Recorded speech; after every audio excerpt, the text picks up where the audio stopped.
Hey everybody, Kevin DeBrita from Finch Chevrolet Cadillac Buick GMC. Normally I say welcome to Finch Chevrolet Cadillac Buick GMC, but today I've taken a little bit of a detour while I've been on a test drive in this Chevrolet Traverse.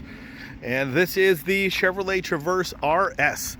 I want to show you a little bit about this vehicle. Maybe you're thinking of buying one, maybe you already own one and you want to know how things work and what to expect.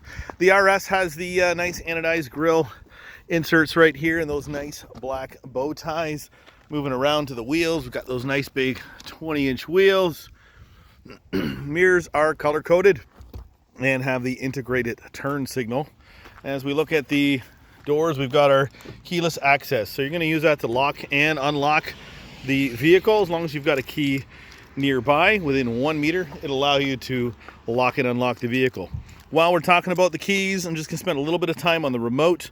We've got our lock, unlock, remote start, power tailgate, and your panic button down along the bottom there. Power tailgate's double click, and you can see that opening up the back, and we can double click and that will close the power tailgate. Remote start, if you want to use that feature, hit the lock button, hold the start button for 3 seconds, see the lights flash, and the vehicle will start. If you wanted to turn off the vehicle after showing off to your friends, just hit the start button again and the vehicle will turn off. Let's take a look inside. We'll start at the back seats here. Lots of room in the rear of the vehicle. This one here's the 7-passenger vehicles. You got two, and 3 across the back. It has our smart slide feature on the passenger side. That allows you to pull the seat all the way forward while keeping the seat on the same angle. So if you have any booster seats or forward facing car seats and they're all attached to the seat using the lower anchors and top latch, it'll stay nice and snug. When you slide the seat back, that's in the home position, which obviously was where you will leave it when you were driving. Underneath here, there is a little bar right there.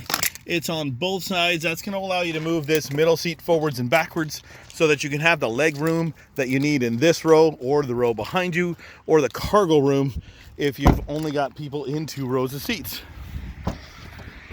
Open up the back here. Nice dual exhaust ports. One of the biggest improvements they made on the Traverse when they went from the old style to the new style is this huge cargo area down in the bottom. Really like having access to this extra space. Before, you could barely put a couple of snow brushes in there. It was pretty small. You're gonna fold these seats down, pull on the lever, or the rope I should say, and then fold it down. We've got some floor mats in the way, but it does fold down all the way flat. We're gonna get a little bit of dust out here. Somebody's having some fun in the gravel. Fold the other side down. There we go. So without the floor mats there again, it will fold down completely flat and then easy enough to pull it up here. If you're looking for cargo mats in the back, there's a couple of different options available from General Motors. Check out one of my other videos. We've gone through floor liners and cargo mats. Also want to note across the back here, we have 3 tethers. So you can put 5 car seats in this vehicle with the tethers on the back. I'm going to push the top button, and actually while I'm back here, I just want to open this one more time. The tailgate is programmable, and the button you're going to use to program the tailgate is right here. So on the door, and we'll get inside, there's a 3/4 mode. So we can push this tailgate pretty much anywhere, push and hold this. Our lights are going to flash, and now I've programmed the 3/4 height to what you're looking at right now. So totally programmable, whether you park underground or your garage door isn't all that high.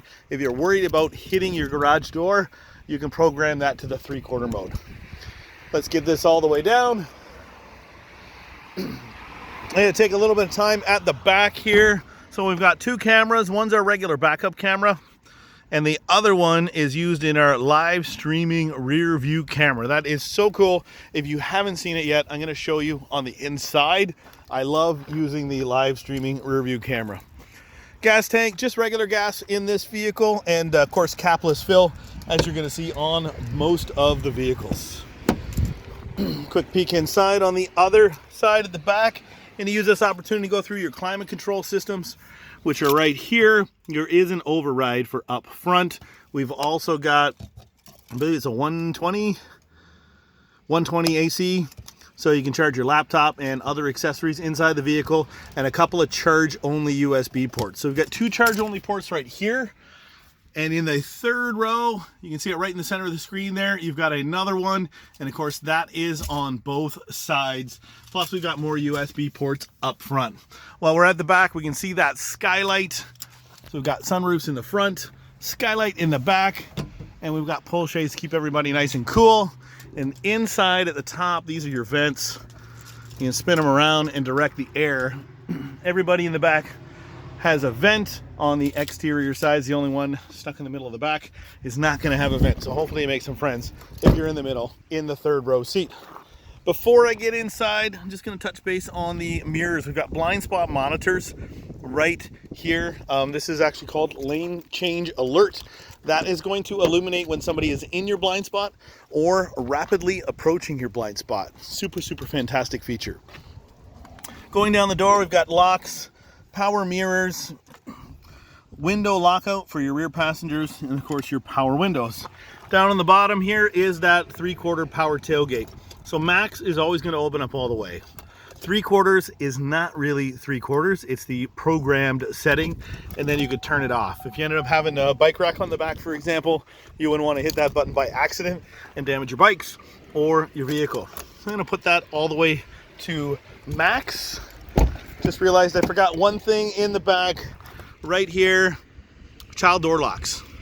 Push it in, child door locks are on. They can only be opened from outside the vehicle. If it's out, they're not turned off and the doors will function as normal. Driver's side, power seats. We've got your forwards and aft as well as up and down. That's this one right here. You can even twist it to get a little more support underneath your leg if needed. This will be your recline and your lumbar. Can't see the lumbar too much, but trust me, it's working. Underneath here, if you ever need to pop the hood, that's that right there. And then I'll go over these controls in a couple of minutes. Let's hop in and get it fired up. Foot on the brake, push the start button.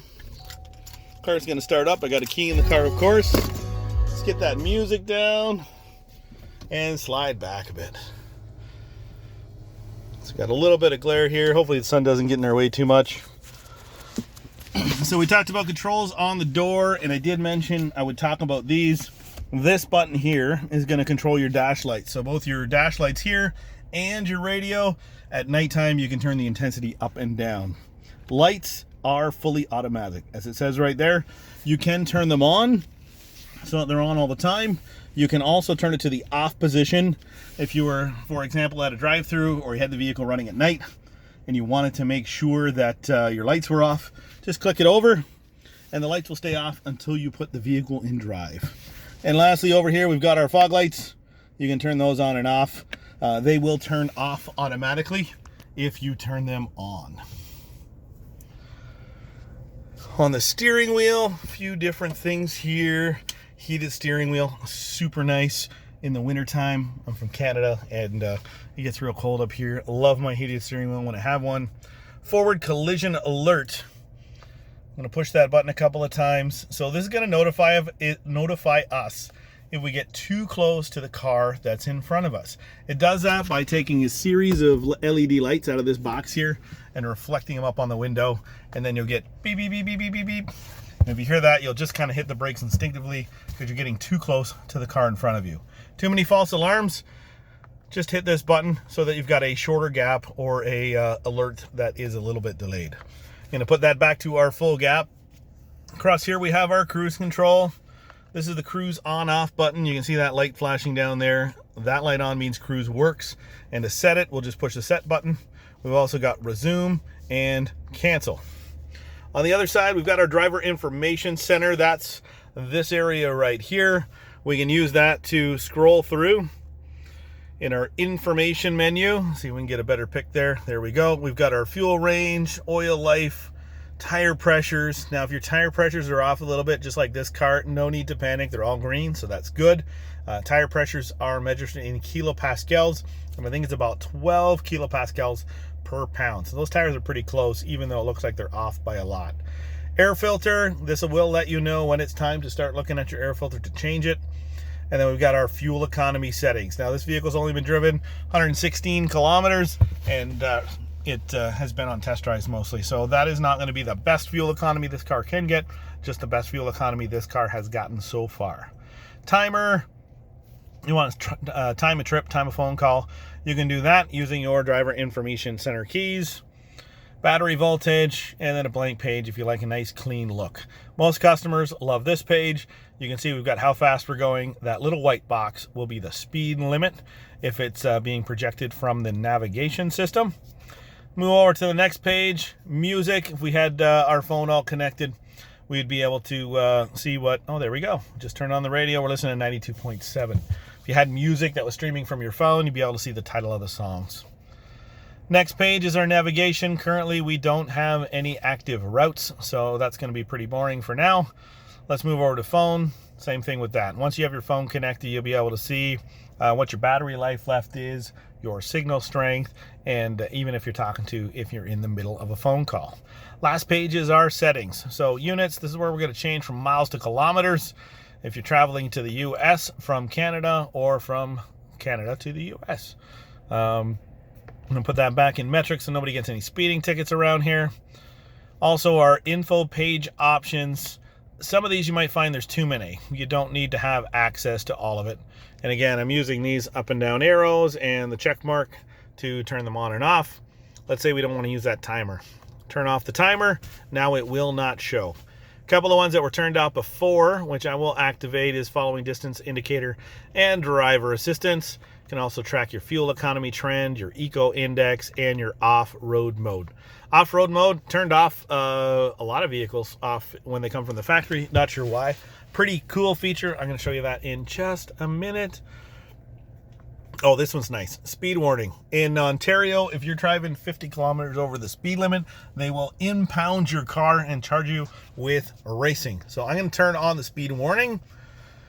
It's usually about 100 kilometers an hour on the 401. Some people might travel a little bit faster, but once you get up over 140 and close to 150, you risk losing your vehicle. So pick a speed you'll most likely never hit on your own. Hit the check mark. We'll program that in. There we go. That turned on. It did not save it. So I'm going to put that back up there. Let's say 132. Don't really want to go much faster than that. I'm going to click over to OK. Hit OK. I've now saved it as 132 and it is turned on. Home page information. You saw that speedometer as well as the speed signs. We can add the time in there if we want to. So now when I go all the way back to my home page, let's see, there we go. Time up in the top corner there. If I move to my info pages, I've got more information that I didn't have before. So there is my off-road mode. I'm going side to side by 1 degree, and I'm sitting level currently in 2-wheel drive. I want to move that into all-wheel drive. Now we're in all-wheel drive. Just nice to get all that information in one place, especially if you are driving off-road a little bit. This little green light down here, if you're interested, that means I've got my fog lights on. And then up here we have our marker lights or daytime running lights. This one doesn't have a whole lot of gas in it, and coolant temperature is right there. While we're looking at the dash display, auto stop right here. This vehicle does have auto stop on it, which means when you come to a stop and all the conditions are right, your engine will turn off. As soon as you lift your foot off the brake, the engine will start again. Different system if you're not used to it. Once you get used to it, it does work really well. And I know that our system has worked better than others I've tried in the past. Let's take a look at our center console. Emergency brake. Push to set. Into release. Foot on your brake. My apologies, I got that backwards. Pull up to set. Into release. Push down. And you'll see that illuminated on your driver information center with that little P. Parking brake is set. And beside that, we have our lane keep assist. Lane keep assist is actually going to keep the vehicle in between the lanes or very close to it. It is designed not to keep you in the center of the lane, but to catch you if you're kind of drifting one way or the other. You'll actually feel the steering wheel nudge you back into the lane. That works at 60 kilometers an hour or greater. Traction control, you can turn that on and off if you need to do so, but in an all-wheel drive, not likely to need that. And then we've got our different drive modes: two-wheel, four-wheel, off-road mode, and tow-haul mode. So depending on what you're doing, loose gravel and sand, you want to be in your off-road mode. Towing a load, you want to have your tow-haul mode on. That is going to change how the transmission shifts and give you better fuel economy and less wear and tear on your transmission. Shifter, pretty straightforward. Shift button's in the front. Pull it all the way back into drive. Just in case you ever put it back into L by accident, that's what these buttons are for. Most people never use them, but those plus and minus buttons put you into the low gear and allow you to restrict what your top gear is in the transmission. What usually happens is you think you're in drive, but you went in L and your gears are no longer changing and the engine's all revving up. If that happens to you, just put it into drive. Back into park. Hiding in under here, we've got our USB ports and the SD card, which is for your navigation system, and an auxiliary cable, just in case you want to use that for your music, and your old style cell phone charger, which now you can use for different things like power converters, if you're looking to power higher powered things that can't be powered by the 120 in the back. Dual zone climate control. You can see right now we've got different temperatures on the driver and passenger side. If I want to sync those, I just hit the sync button. If I don't like that new temperature, I can turn it back down. We also have our auto button, which is going to kick up the fan speed in this case and get our temperatures closer to 23 and 21. And then once our temperatures are the right temperature inside the vehicle, that fan speed will come down and get quieter. If you choose not to use the auto mode, these are the buttons that will direct your airflow. What I really like about this vehicle is we can actually pick all three of these or any combination of 1, 2, or 3 buttons, and we can get the air to flow exactly where we want it to. This one here is your recirculatory air. That's just going to keep the air in the car. Really important on hot summer days, so your air conditioning system is not working too hard. What it's going to do is cool the air that's already cool inside the vehicle. On the outside here, we've got our heated seats. Again, really nice in our colder climates. And then moving up to the radio, I am going to do a video that gets into all the details of the radio, as we are just over 15 minutes right now. And our radios in our vehicles are all very similar. This one's got a nice little hiding spot in here. If you want to keep your sunglasses in there, sort of out of sight, out of mind. And I think lastly, probably one of the coolest features, this is our live streaming rear view camera. So you'll notice there's no headrests in the way, there's no back window restrictions. You've got a huge area to look at. If you want to go to your traditional mirror, that's what you're going to get. And then you've got your live streaming mirror. So I admit it will take a little bit to get used to, but this thing is absolutely awesome. There is a dim button on the back. Probably going to be tough to see. Right in, there we go, here. And so when you're using the dim button, there's low. Got 5 different settings there, and high. When I drive, I usually leave it in the low setting, and then at nighttime it will get even dimmer. Great feature. You can turn it on and off. If you're taking one for a test drive, be sure to try it. If you own it, let me know what you think about it. And then up top here, Onstar. Onstar, please, please, please make sure you call them, hit the blue Onstar button, and set up your 10 years of complimentary coverage. It does not cost you anything, and you're going to be up to date on service and recalls. Voice activation or hang up button is right here. And then if you need 911 or have any emergency and have an Onstar active subscription, hit that SOS button. They put you in touch with a special department at Onstar that is trained for just about every emergency. Airbag lights, you've probably seen these on a lot of vehicles right now. There's nobody in the passenger seat, so it's letting me know that my passenger airbag is off. If somebody was sitting here, it would illuminate another light, and then of course your seatbelt light would kick on. Interior lights, we got some reading lamps on both sides here. Also, we can turn on all of our interior lights by using this button. And if you want the lights to stay off when you open the door, that's this button right here. Just open the doors, the lights have stayed off. Sunroof, this one has that big sunroof both in the front and in the back. If you want to just vent open the back, that's our tilt feature. Close that back up. And then if you want to slide it all the way back, that's this one right here. Just above that is your garage door opener. I'm going to take a few minutes here just to go over programming your garage door opener, and then that will wrap up this video. So you're going to have your garage door opener remote. You want to bring that in the vehicle. You want to put it up right nice and close to the remotes we have here. What you're going to do is push one of the buttons, whichever button you want to program, and you'll notice that LED light flashing in the middle. Then you're going to take the garage door opener that works. You're going to push and hold that button that you want to copy the programming from. Once the programming has been copied, that flashing light will either go solid or will flash twice as fast. That means you now have that code programmed into this button. Sometimes you get lucky and right away your garage door is going to work. Other times what you need to do is go into your garage. On the garage door opener on the roof, there's a learn button on the back. It's usually a color, could be green or purple. Push that button, push and release. Come on out here, push and hold for 3 seconds. Release, push and hold for 3 seconds, and continue to do that until your garage door moves. If you've got to do that for more than 3 or 4 minutes, it probably didn't take the programming, or it may be one of the few garage doors that does not work with this system.